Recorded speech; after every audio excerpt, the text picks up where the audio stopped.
Lying on your back, feet hip width apart, hand behind your head. We're going to have one hand to test for diastasis.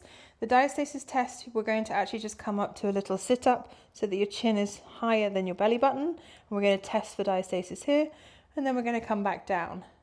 When we're testing for diastasis, we're using 2 fingers or 3 fingers, whichever feels most comfortable. You're going to move your fingers across your abdominal unit as you're in the contracted position.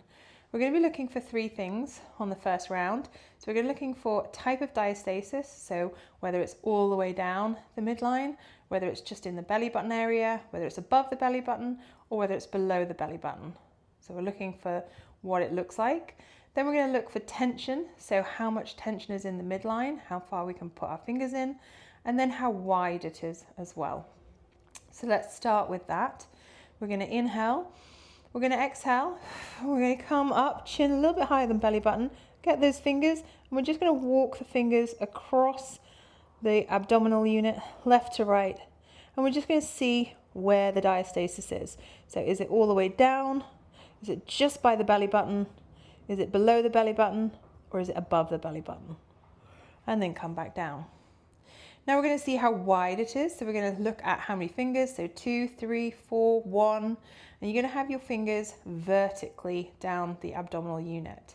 So we're going to inhale, we're going to exhale, and we're going to lift up.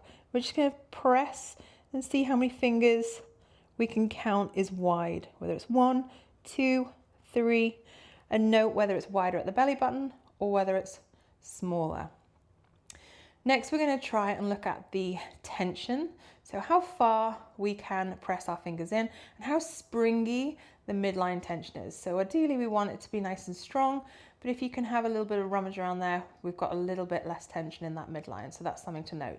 So we're going to inhale, exhale, and just have a little bit of a press into the diastasis and just see whether there's any midline tension there. So whether you can feel any press back. And then relax back down. So now we're going to do that all over again, and we're going to engage the pelvic floor. I'm going to see if that changes because it does have a big effect on it. So we're going to inhale, lift the pelvic floor, keep the pelvic floor lifted, and then we're going to exhale. And now we're going to look at the tension again. So has the tension changed? Can you feel any press back, any push back? And then back down.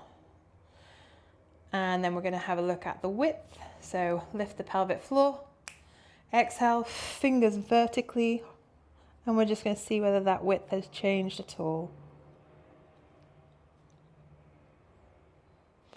And then relax back down.